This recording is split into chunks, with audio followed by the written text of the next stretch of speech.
Oke, jadi Anda punya ide riset yang keren, dan sekarang mau menaklukkan hibah PDP kan? Nah, dalam pembahasan kali ini, kita akan bedah tuntas strateginya.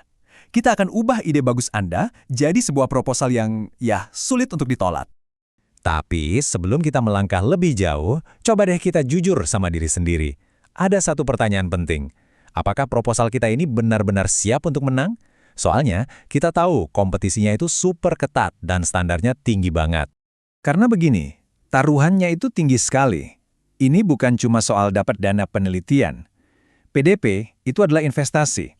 Investasi untuk reputasi akademik Anda, bahkan untuk seluruh jalur karir Anda ke depannya. Yuk, kita lihat kenapa ini begitu krusial. Pertama-tama mari kita pahami dulu kenapa sih hibah PDP ini begitu strategis, terutama buat Anda para dosen pemula. Anggap saja hibah PDP ini sebagai gerbang utama. Ini adalah tiket emas Anda untuk punya track record penelitian di tingkat nasional. Ini juga jadi kunci buat percepatan karir, dari asisten ahli bisa lompat ke lektor, dan yang gak kalah penting, ini adalah fondasi, batu loncatan untuk mendapatkan hibah-hibah yang jauh lebih besar nanti. Oke, sekarang kita lihat dari sisi sebaliknya. Biar kita nggak jatuh ke lubang yang sama, mari kita pelajari apa saja kesalahan-kesalahan umum yang bikin banyak sekali proposal bagus akhirnya gagal. Ini langsung dari kacamata reviewer. Sering banget loh proposal itu ditolak bukan karena idenya jelek, tapi karena kesalahan mendasar yang sebetulnya bisa dihindari. Contohnya, judulnya ngambang, terlalu deskriptif. Terus, di latar belakang, research gap atau celah penelitiannya nggak tajam. Nah, ini fatal. Kadang juga antara tujuan, metode, dan luaran itu nggak nyambung. Dan yang paling parah, metodenya kayak hasil copy-paste. Nggak ada kebaruannya sama sekali. Nah, ini dia pelajaran utamanya. Proposal yang sekedar baik itu nggak sama dengan proposal yang kompetitif. Punya proposal yang memenuhi syarat saja nggak cukup. Proposal Anda harus bisa menonjol, harus persuasif, dan harus strategis. Nah, sekarang kita masuk ke bagian intinya. Mari kita bedah bareng-bareng. Kita bandingkan langsung komponen per komponen. Apa sih bedanya proposal yang lemah dengan proposal yang siap menang? Coba perhatikan judul ini. Yang lemah itu cuma bilang, analisis penggunaan teknologi informasi. Duh, ini umum banget kan? Bandingkan dengan yang kuat, pengembangan model pembelajaran adaptif berbasis machine learning, dan seterusnya. Jelas banget kan? Spesifik, ada konteksnya, ada kebaruannya, dan luarannya pun terukur.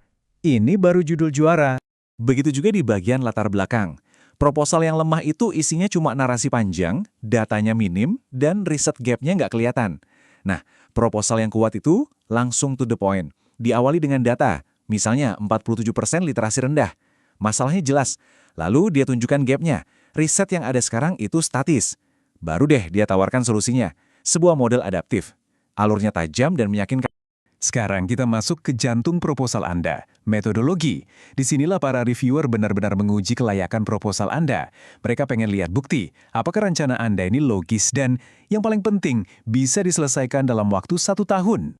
Salah satu pendekatan yang paling disukai reviewer adalah Research and Development atau R&D. Kenapa? Karena tahapannya sangat jelas.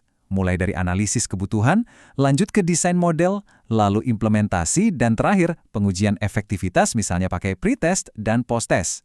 Terstruktur, terukur, dan sangat realistis untuk proyek setahunan. Untuk luaran atau hasil, kuncinya adalah realistis tapi tetap bernilai. Gak usah muluk-muluk, menjanjikan artikel di jurnal Sinta 3 itu sudah target yang bagus. Produknya cukup prototipe. Kekayaan intelektualnya, copyright modul. Ini semua menunjukkan bahwa Anda kredibel dan paham betul cakupan dari skema PDP.